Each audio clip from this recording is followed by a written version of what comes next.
Bonjour, aujourd'hui j'ai reçu Mélanie Dugas et Manon Vicky Gauthier qui sont venues nous parler de la réalité des familles autochtones. Les deux sont intervenantes et travaillent pour l'entreprise Ensemble pour les familles et sont souvent appelées à aller justement donner un coup de main dans les communautés autochtones. La discussion qu'on a eue était vraiment intéressante pour s'ouvrir justement à la réalité des personnes autochtones au Québec. Je vous souhaite une bonne écoute. Bienvenue au podcast Grandir ensemble. Ensemble. Par Placote. Bonjour à vous deux. Bonjour. Bonjour. Manon, Mélanie, merci d'avoir accepté mon invitation pour venir discuter avec nous aujourd'hui, avec moi, mais tous nos auditeurs, de la réalité des familles autochtones. Je pense que ça va être super intéressant, mais d'abord, je vais vous laisser vous présenter. Oui, donc moi, c'est Manon Vicky Gauthier. À la base, je suis éducatrice spécialisée. J'ai travaillé beaucoup en milieu scolaire et par la suite, j'ai senti que les parents avaient besoin de soutien à la maison, qu'ils avaient besoin d'accompagnement.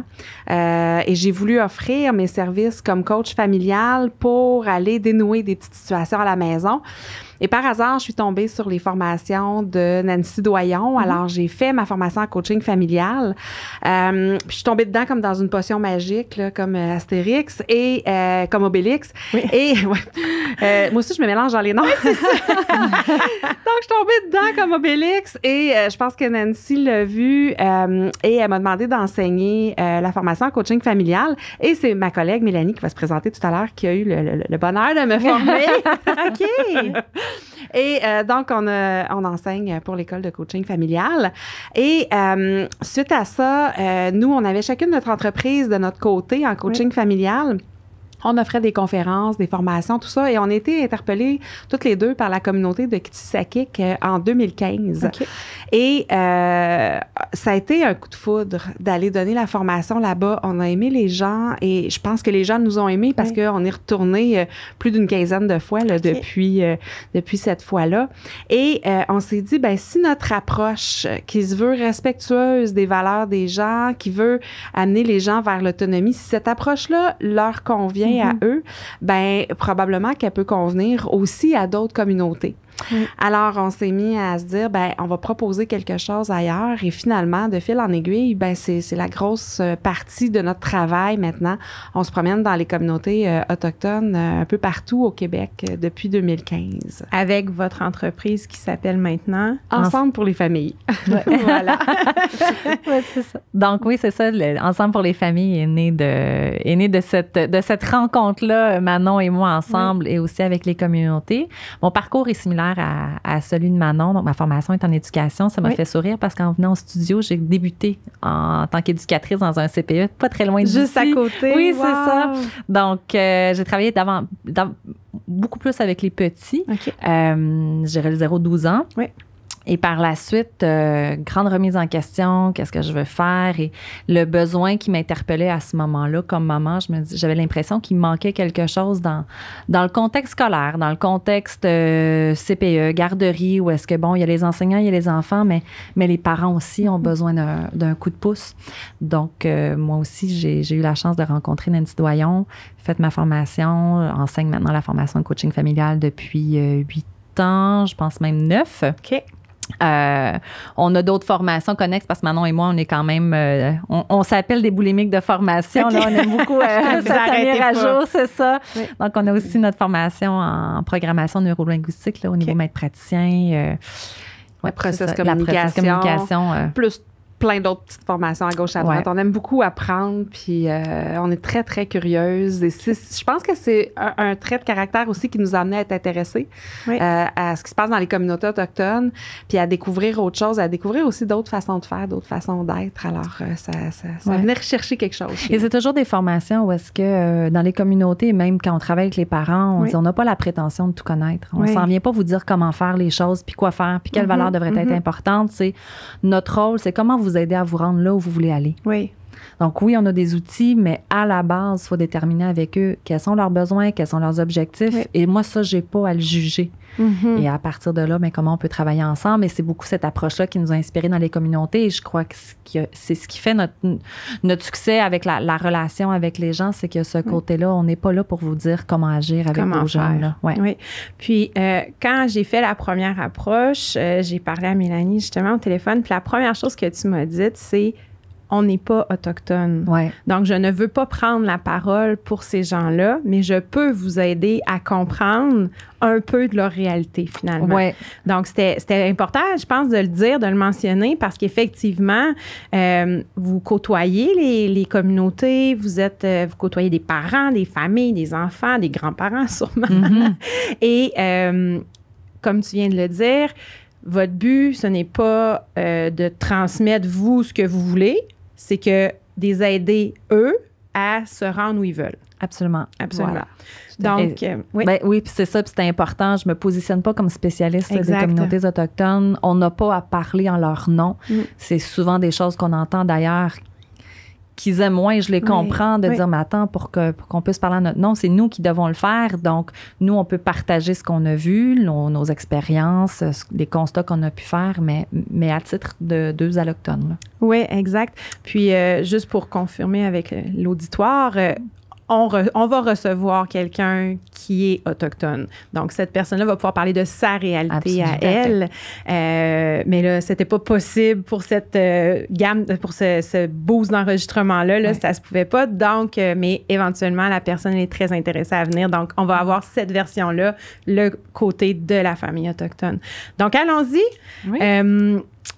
Moi, je trouvais ça important de parler des besoins de ces familles-là, parce que quand on parle de communauté, quand vous allez, par exemple, dans des communautés plus retirées, on va dire, là, pas à Montréal, mais quand vous allez plus loin, puis c'est souvent des communautés, on ne sait pas trop ce qui se passe dans ces endroits-là.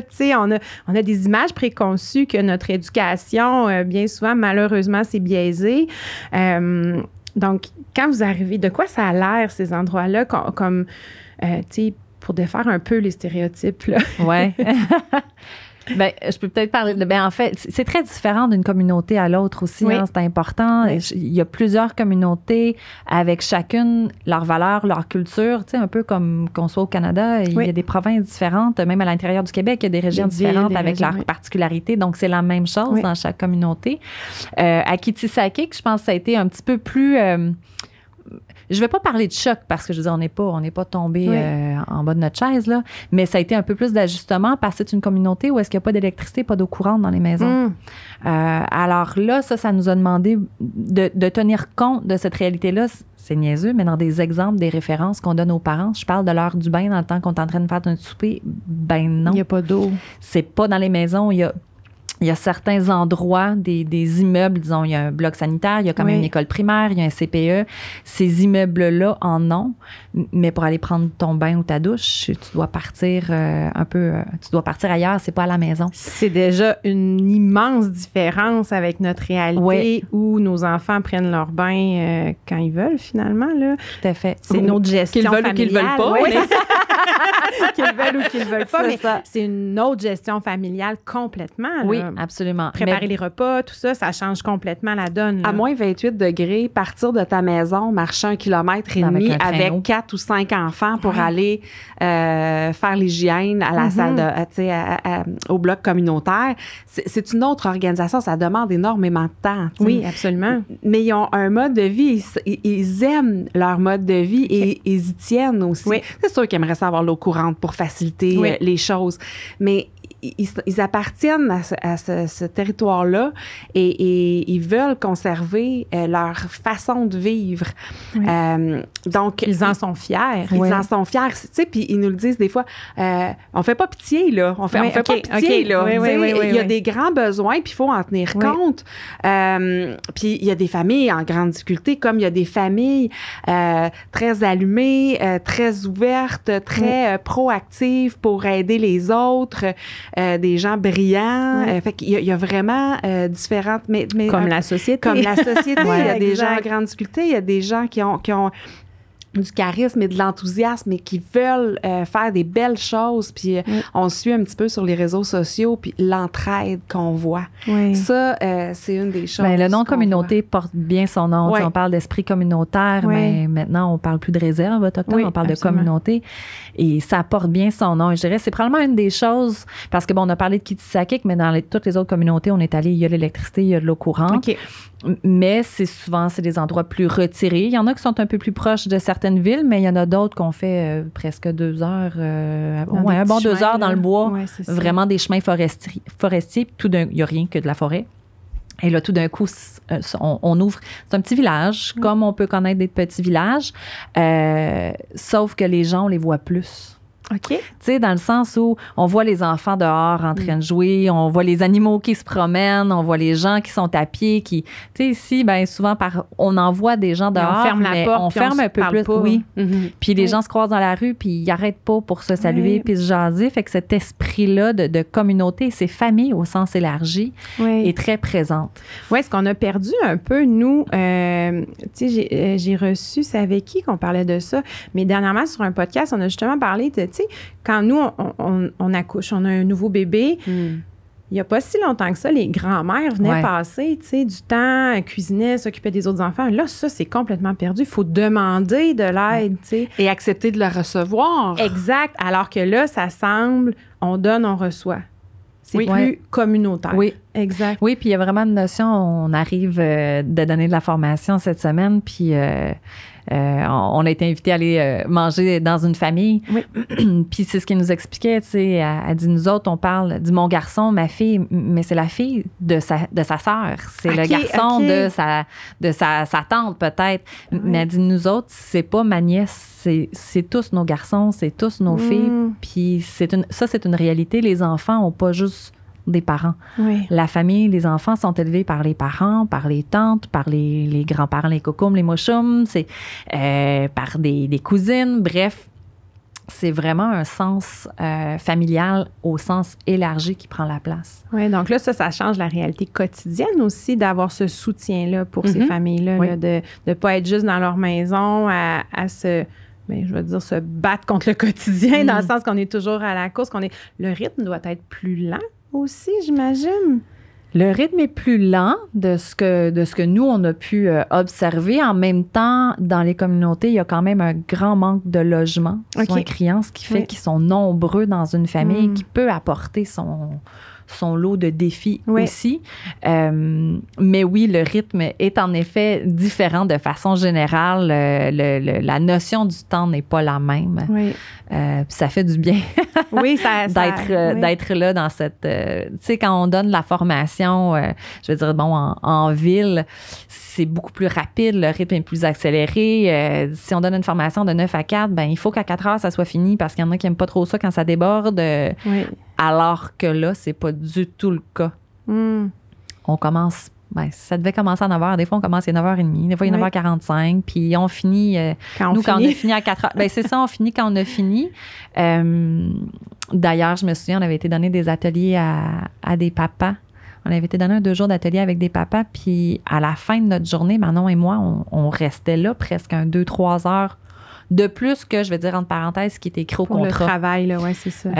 Et quand on est revenu le lendemain, la journée suivante, 2 des pères s'est approché puis dit, c'est le fun, il dit, on a l'impression que vous vous intéressez réellement à nous. Ça parle beaucoup. Parce là. que vous restez avec nous puis vous jasez, c'est pas à 4 heures, c'est fini, puis à 4h15, vous êtes partis. Donc, ouais.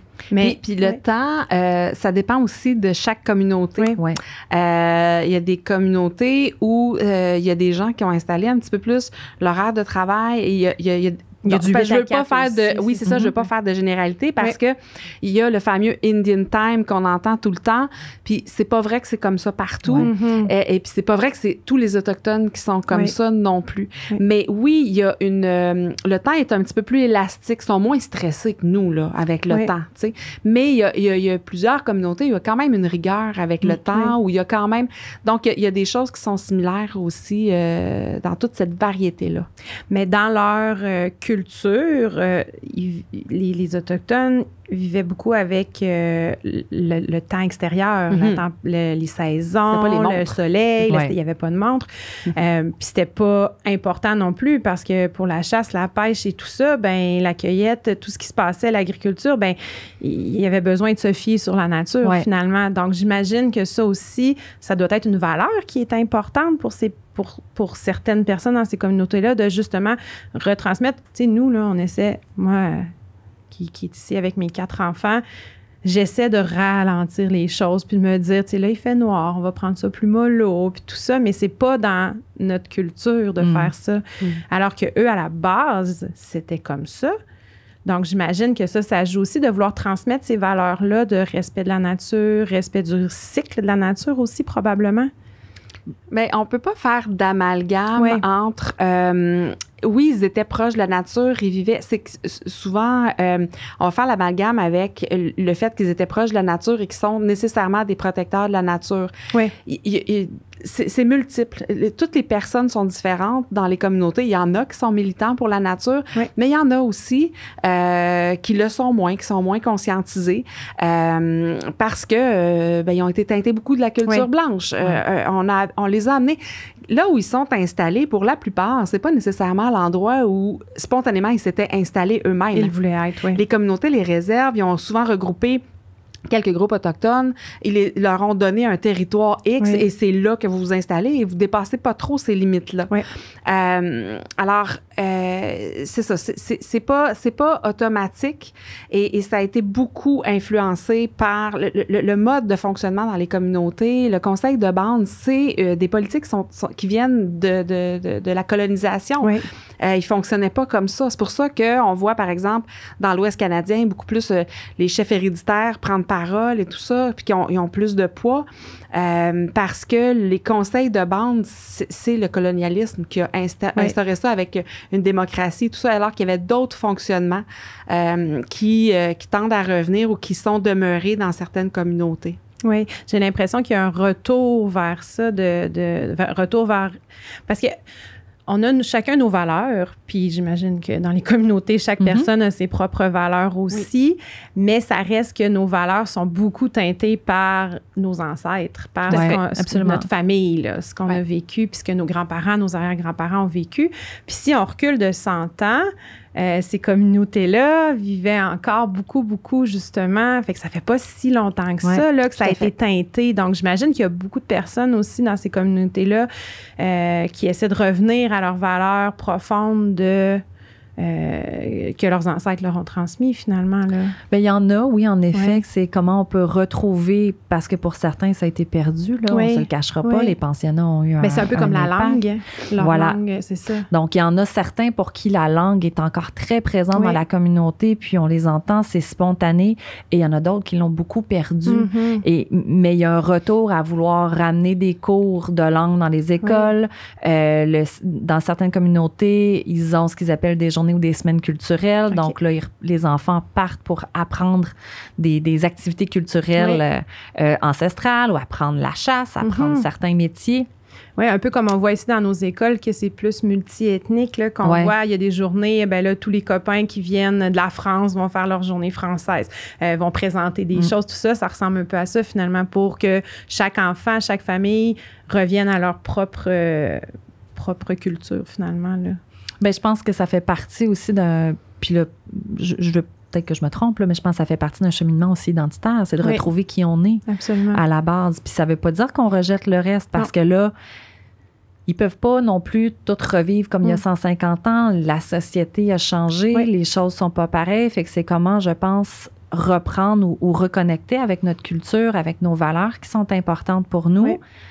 En étant aussi dans un environnement, dans une société qui est aussi très différente. Fait que c'est comment arriver à jumeler les deux ensemble. À ne pas perdre ce qui est important pour nous, tout en vivant dans la société comme elle est rendue en ce moment. Là, mais tu sais, ça serait un peu la même chose pour nous. Bon, on n'a pas vécu les mêmes défis nécessairement, mais je veux dire, si on déménage dans un autre pays, forcément, on va apprendre la nouvelle culture, mais ça ne veut pas dire qu'on veut complètement laisser tomber ce qui est important pour nous. Non, ici puis on ne laissera pas tomber notre langue nécessairement non plus, c'est ça. Tout à fait. Puis j'ai fait le cours de cosmologie sur les Premières Nations avec l'Université Laval la session dernière.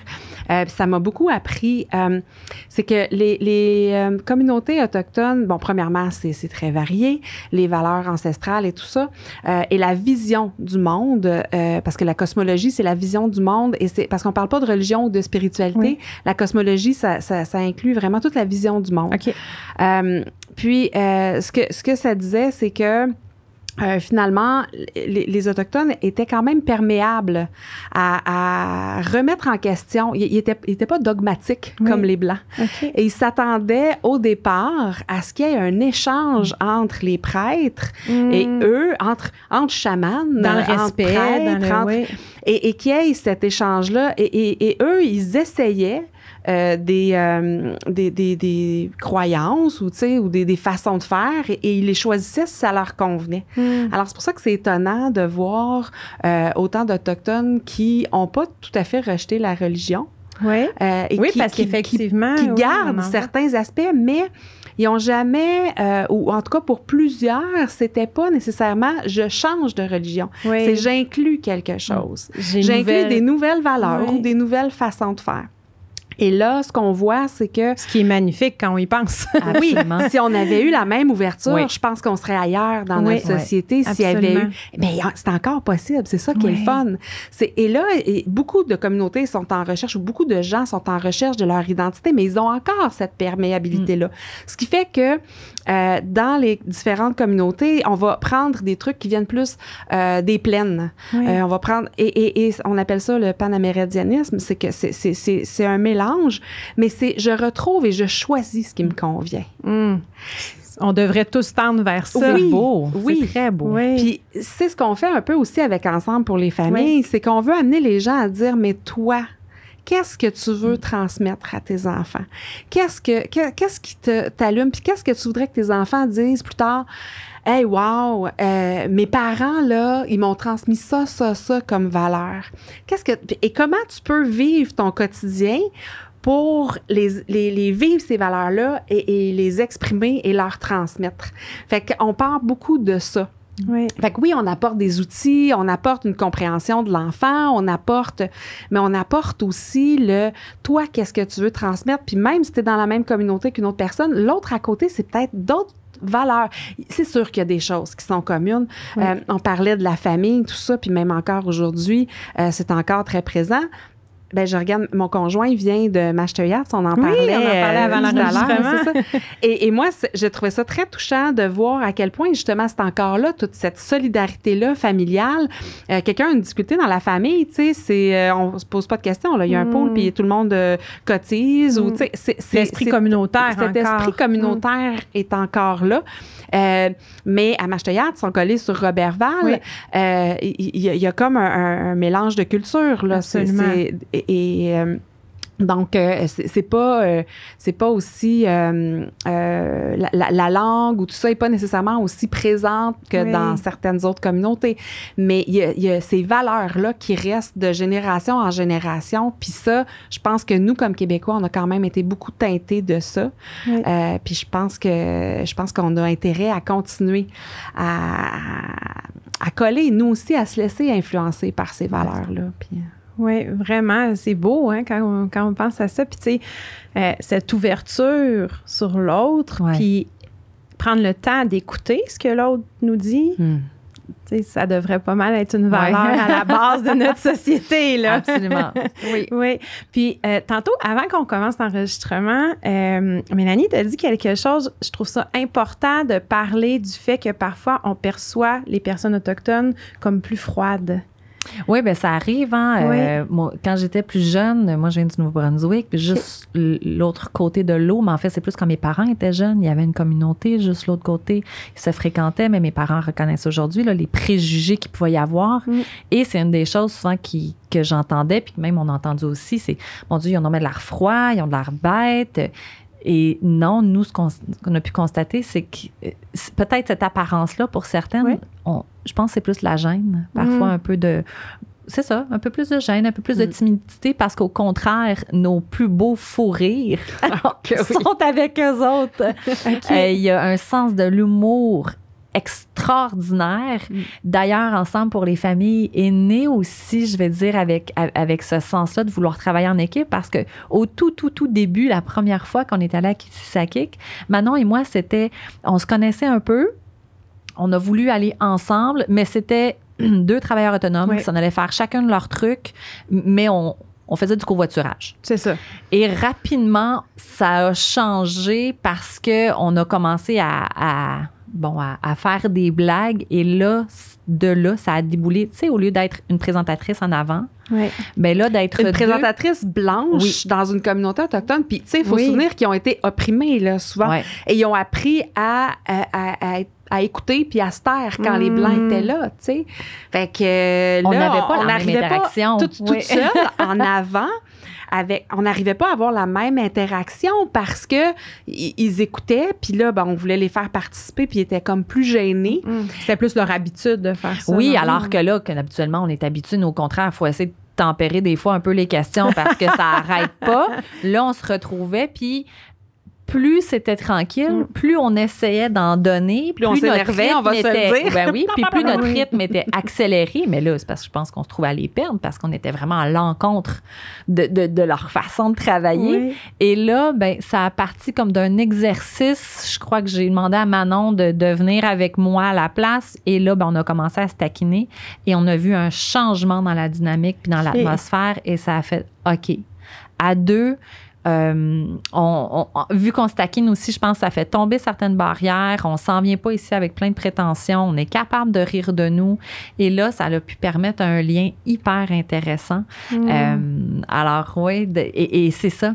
Mais c'est différent. On n'aura peut-être pas plein de questions pendant la formation ou pendant l'atelier. Oui. Mais si on prend le temps de rester après, par exemple, on a beaucoup d'interactions individuelles. Oui, puis des témoignages aussi, des témoignages extraordinaires, le temps de partage, les gens viennent nous voir, donc on prend le temps de nous rester, puis des fois on est là 1, 2, 3 heures supplémentaires pour écouter, et ça aussi, je me souviens, ça fait 2, 3 fois que j'ai des amis qui me disent, quand on fait des cercles de partage, nous, c'est pas, on a 2 heures pour échanger, c'est on vient et on quitte quand les gens ont fini de partager. Donc, ce respect-là d'écouter l'autre, c'est là, quand on parle de temps élastique, qui vient prendre beaucoup son sens, mais je trouve ça très respectueux aussi envers l'autre. C'est ça, c'est pas tant la gestion du temps que la gestion du respect de l'autre. Ouais. Tu sais, pour nous, on se dit, là, les participants doivent avoir hâte de partir. On a dit que ça durait 2 heures, d'avoir autre chose à faire. Puis, oui, effectivement, il y a des gens qui peuvent avoir autre chose à faire. On peut pas être élastique dans le temps tout le temps. Par contre, si on est là pour une soirée, on va pas couper un aîné qui est parti à raconter une histoire pendant 25 minutes. Là. Ça ne se fait pas. Et tous les gens sont là à écouter patiemment. On sent pas de geste ou d'impatience. Les aînés sont particulièrement respectés et écoutés. Okay. Ils ont une grande valeur dans les communautés autochtones. Et ça, qui est très différent d'ici, hein? Oui. Je dis d'ici, mais que dans notre culture... Oui. Bon, je dis pas que tout le monde néglige ses aînés. Non. Mais on voit vraiment... il y a une particularité. Il y a toujours quelqu'un qui va penser faut aller prendre une assiette pour les aînés. Et les gens, spontanément, sont très tournés vers les aînés, puis je regarde mon conjoint, comment il est vis-à-vis des aînés. C'est très inspirant, c'est très touchant. Oui. On sent pas d'impatience, on sent pas... tu sais, je pense aussi à un autre endroit qu'on est allé, un monsieur est en fauteuil roulant. Les autres qui sont là, c'est comme, OK, oui, il faut qu'on pense à lui, mais il y a pas personne qui fait comme, ah oui, ça va être long. Là, c'est le tour de qui, là? Oui. Tu sais, c'est vraiment, c'est naturel, ça revient à l'esprit de communauté puis d'entraide qui est très présente et qui est magnifique à voir. Tu sais, je vous écoute depuis tout à l'heure, puis il y a un mot qui me vient en tête, c'est respect. Ouais. Tu sais, ça a l'air, avec tout ce que vous dites, tu sais, ils sont respectueux de la personne qui parle, sont respectueux de leurs enfants, de leurs aînés, ils essaient de plus en plus de réintroduire leurs valeurs profondes. Puis tu sais, nous, on a tellement de stéréotypes qui sont dans notre société par rapport à ces communautés-là que nous, ça devient irrespectueux de notre côté, absolument. Finalement, tu sais. Alors que ces gens-là, en tout cas, en vous écoutant, là, c'est le respect est comme au top des valeurs, là. J'allais dire, sais, il y a un gros manque de connaissances, il y a un manque d'éducation, puis ça n'a pas aidé parce que si on pense au livre d'histoire, puis ce qui est enseigné à l'école, je veux dire, c'était complètement différent de ce qui était la réalité. Donc, plus on commence, puis il y a des gens avec plein de préjugés, il y en a, puis malheureusement, je pense qu'il va encore en avoir. Mais il y a quand même des gens, je vais dire, qui ont plein de préjugés, mais qui ont de l'ouverture à les changer. C'est ceux-là qu'on veut essayer d'aller chercher, puis c'est ceux qu'on veut essayer de rallier. Puis, tu sais, des fois, il y a encore, mais tu sais, on va parler d'alcoolisme, tu sais, ils sont tous alcooliques. Attends un petit peu, là. 1, c'est pas tous, mais 2, est-ce que tu t'es posé la question à savoir qu'est-ce qui explique qu'il y a toute cette souffrance-là? Parce que derrière ça, il y a de la souffrance. Est-ce que tu t'es arrêté pour te questionner, mais pourquoi qu'il a choisi, par exemple, l'alcool ou les drogues? On s'entend qu'il n'était pas alcoolique avant que les Blancs arrivent, là. Voilà. Et là, quand on commence à ouvrir ça, puis qu'on explique un peu plus, mais ce qui s'est réellement passé avec les informations qu'on a pu avoir, puis ce qu'on a pu lire, oups, là, tout d'un coup, il y a comme, ah oui, OK, attends un petit peu. Tu sais, on essaie de prendre 5 minutes, là, juste pour tenter de se mettre dans leur position. Je peux même pas l'imaginer. J'ai 2 enfants, puis quand j'essaie de penser, je me dis, attends, on souffrirait, puis probablement qu'on en vivrait, nous autres aussi, des grands défis aujourd'hui. Absolument. Tu sais, on s'imagine les villages qui étaient vidés des enfants. Alors, on se retrouve avec des adultes qui ont plus besoin d'aller à la chasse, ont plus besoin de subvenir à leurs besoins. On leur a dit, on va vous donner des belles maisons. Belles, on s'entend? On va vous donner des maisons, on va vous donner un chèque. Vous n'aurez plus besoin d'aller à la chasse, puis allez-y pas trop parce que c'est bon, il y a des mines, il y a ci, tu sais. Fait que, et on va s'occuper de vos enfants. Ça fait des gens meurtris, ça fait des gens désœuvrés qui n'ont plus rien à faire. Il n'y a plus de motivation. Il y a un trou qui se crée à l'intérieur, un trou qui se crée dans la communauté. Et là, quand les enfants reviennent, est-ce qu'on a envie de faire de la discipline avec eux ou tu sais, là, on a envie de passer du bon temps avec eux. On a envie d'être bien, mais si je me suis mis à boire ou à consommer parce que je vivais une si grande détresse, ça se peut que je ne sois pas capable d'arrêter quand mes enfants reviennent et que je ne sois pas disponible pour aider mes enfants puis les éduquer. Et là, on n'en parlait pas. Alors, de génération en génération, c'était pas dit. Là, la commission Vérité et Réconciliation, c'est récent là, que des aînés se sont mis à parler de ce qu'ils ont vécu. Mais si tu vois tes parents qui ont été dans la consommation, que tu comprends pas, tu dis, bon, ben ils se foutaient de nous, ils s'occupaient pas de nous, tu as des souffrances toi-même. Tu n'as pas vécu les pensionnats, mais tu as des souffrances toi-même. Et tu n'es peut-être pas disposé à élever tes enfants non plus, malheureusement. Tu n'as pas appris à le faire. Et tout ça laisse des traces. Et là, il y a des gens qui se sont repris en main, puis on voit des belles choses. Mais ça va prendre quelques générations avant de guérir tout ça. Parce que c'est pas tout le monde qui est prêt en même temps et on voit beaucoup de choses de guérison sur le territoire, pris en charge par des Autochtones, mais ils ont besoin aussi des Allochtones pour aider. Oui, d'un soutien extérieur. D'un soutien extérieur, tu sais. Et une des choses que j'entends, je pense au soutien, on y reviendra, les services, tout ça, mais une des choses qui me revient, c'est que des fois, ils disent, mais pourquoi ce serait toujours à nous d'aller vers les Blancs? Pourquoi ce serait à nous de sortir de la communauté et d'aller voir les Blancs et de parler avec les Blancs ou toutes les autres nations? Pourquoi eux viennent pas chez nous? Et ils sont très accueillants. Tu sais, dans les powwows, tout ça, ils sont contents qu'on s'intéresse à leur culture, qu'on leur pose des questions. Même au début, tu sais, je me demandais, bon, si je veux des mocassins, est-ce que je demande? Ils sont contents de partager ça avec nous, là. C'est pas... Puis moi, je me disais, ben là, je veux pas profiter ou, tu sais, je veux pas avoir l'air de vouloir m'approprier leurs choses, mais ils sont contents qu'on s'intéresse à leur culture, qu'on s'intéresse à ce qu'ils font et qu'on le valorise, qu'est-ce qu'ils font aussi. Il y a tout cet échange-là encore à faire et nous, d'aller vers eux. On a des pas à faire pour aller vers eux. Ils ont subi notre présence. Et oui, ils connaissent notre culture. C'est nous qui ne connaissons pas la leur. C'est nous qui ne connaissons pas leur façon de vivre. C'est à nous de faire les pas, d'aller. Il y a des organismes de tourisme autochtones. Il y a des belles expériences. Cet été, je suis allée avec Dominique Rankin, qui est un chef spirituel Anishinaabe. Je suis allée faire une retraite et de les entendre parler, d'être là dans le silence, j'ai appris énormément. Fait que j'apprends pas dans les connaissances, j'apprends dans être. présents les uns aux autres. Fait que tout ça est à faire, à aller vers. On a peur. Ben, c'est de l'inconnu souvent, oui, puis c'est les préjugés on aussi, devrait pas toujours derrière la tête. Là. Mais tu sais, tu as parlé des powwows, ça peut être une très belle façon de débuter, ça peut être une très belle porte d'entrée parce que, bon, je pourrais comprendre que certains se disent, tu sais, je connais pas, j'ai peur, je m'en vais justement faire 2 heures dans un chemin forestier, puis j'arrive, comment je vais être perçue? OK, oui, je peux comprendre, mais des powwows, au contraire, c'est des fêtes. Oui.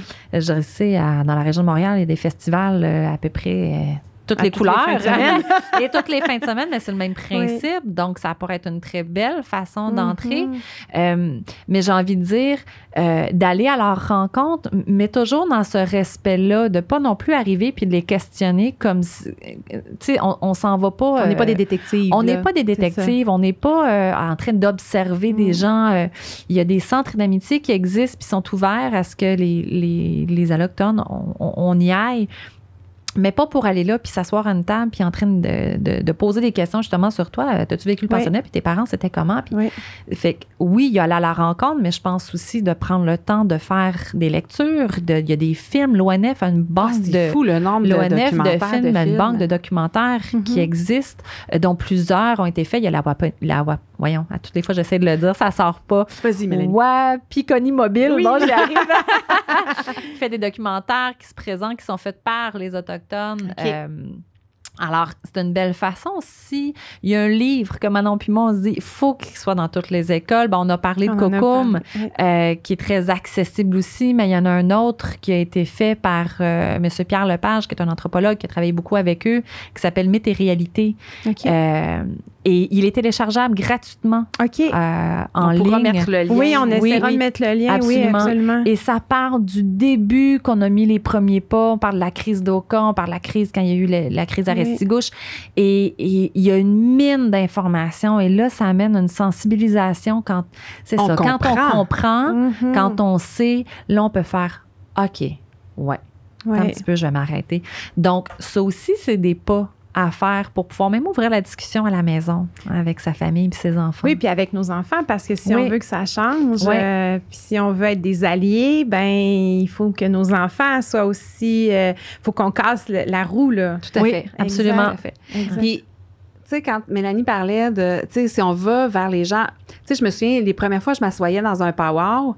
Tu sais, les gens, je veux dire, ils viennent pas nécessairement me voir, ils font comme « Ah, c'est cool, il y a une blanche, je vais aller parler. » là. Tu sais, je veux dire, ils sont occupés, ils font leurs affaires, ils vivent ce qu'ils vivent. Tu sais. Alors, il faut accepter l'inconfort de « Je suis pas tout à fait dans mon milieu, je suis pas super à l'aise. Juste, je me zippe, puis je fais juste être là. » On a-tu de la misère à faire ça, nous autres? Juste être là.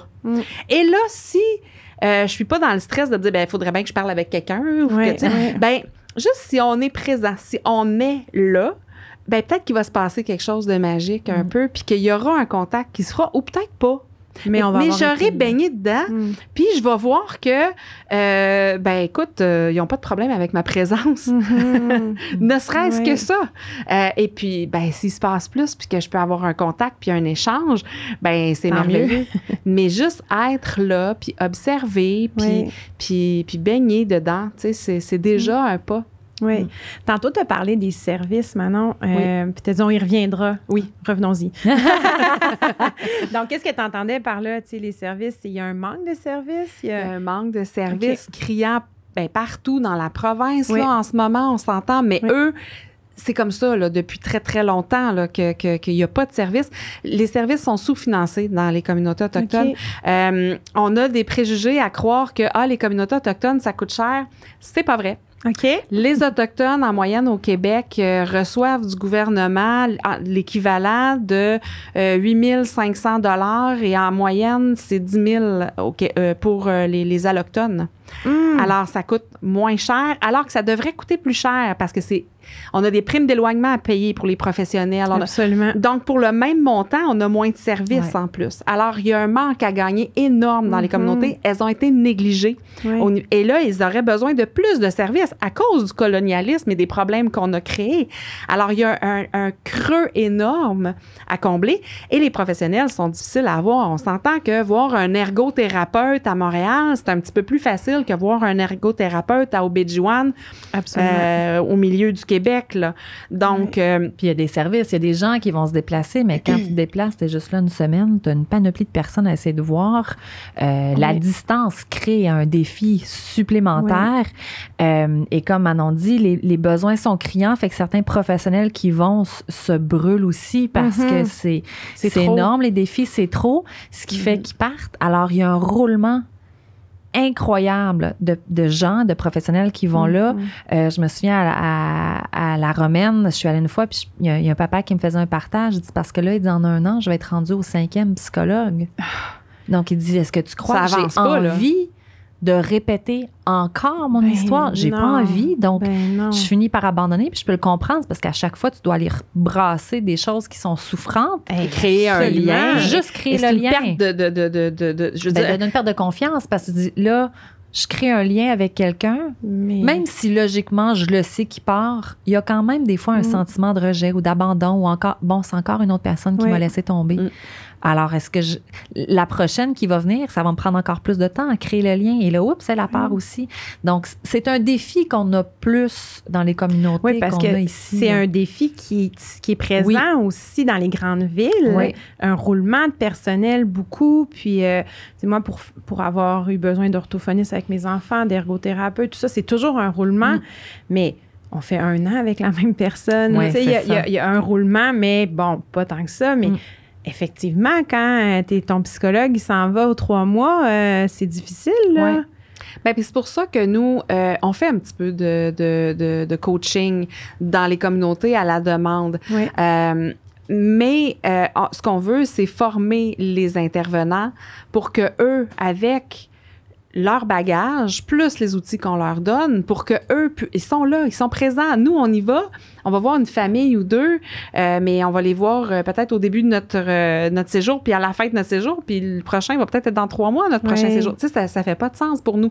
Mais les besoins sont criants et ils veulent qu'on aille aider au niveau des familles. Mais nous, ce qu'on veut faire, c'est vraiment d'outiller pour que les intervenants soient plus solides, aient plus d'outils, aient plus de ressources pour aider les gens en étant là, sur place, avec eux. Donc, on offre un peu plus aussi un soutien de coaching professionnel à ce moment-là. Donc, à distance, on soutient les intervenants dans leur travail. Alors, ça fait partie des services qu'on offre. Puis le but, c'est de jumeler notre approche, mais avec leurs approches aussi. Ils ont des approches de guérison qui fonctionnent bien avec leur communauté. Puis quand on parle de valeurs, tout ça, ben nous, on les amène à dire, mais selon tes valeurs, comment tu t'impliquerais dans ta communauté? Qu'est-ce que tu as envie de faire, puis comment on peut t'aider à avoir le goût de t'impliquer, puis à continuer? Comment on peut te soutenir pour que tu n'oses pas ou tout ça, mais non, tu les as, ces forces-là, vas-y, go, tu sais. Puis il y en a qui le font spontanément, mais il y en a qui ont peut-être besoin d'un coup de pouce, alors on est là pour ça, pour les soutenir. Tu sais, ça revient au respect encore, puis à la bienveillance, tu sais, être bienveillant envers l'autre, on devrait tous tendre vers ça. Donc, l'ouverture, puis j'ajouterais aussi, puis l'humilité. L'humilité, de reconnaître, j'ai pas toutes les réponses, puis des fois, je fais des gaffes, puis c'est ça, d'avoir cette ouverture-là, puis cette humilité-là, les deux ensemble. Ce qui est le fun, c'est qu'ils sont tolérants envers nous autres aussi. Ah oui, c'est ça. Quand on le dit, puis on le dit toujours en début de formation, dites-nous-le, tu sais, si on dit quelque chose qui n'a pas de sens, dites-nous-le, tu sais. Bien, on a toujours l'impression de marcher sur des œufs quand on parle d'un sujet qu'on connaît moins. Donc moi, là, aujourd'hui, là, je dois vous avouer que moi, je ne connais pas beaucoup la réalité autochtone. Donc, je m'informe, j'essaie de, mais je ne suis pas autochtone. Je ne suis jamais allée dans une communauté. Je suis allée dans, Wendake, Mastoyache, mais ça reste que c'est des communautés très, très proches des villes. Mais on marche sur des œufs un peu. On a peur de blesser l'autre. On a peur de faire un faux pas. Mais ça, on le dit, nous autres, d'entrée de jeu. Ça fait partie des choses. À chaque fois, je dis, là, on s'en vient pas ici avec des mauvaises intentions, mais je suis pas une autochtone. C'est ça. Et je m'informe. Je crois que j'en connais beaucoup, mais j'en ai encore énormément à apprendre. Alors, donc, dites-le moi. Il faut que vous me le dites. Moi, je vais juste pouvoir m'adapter puis m'ajuster en fonction de l'information que j'ai. Et pour moi, on fait un travail, puis on se fait dire, oui, on en apporte beaucoup, mais j'ai l'impression, le retour, il est là. Tu sais, il est aussi égoïste, le travail qu'on fait, parce qu'à chaque fois, je ressors encore plus grandi, puis avec des nouvelles informations. le cœur qui déborde de tout ce qu'on a pu apprendre, puis des témoignages des gens qui nous font ce cadeau-là.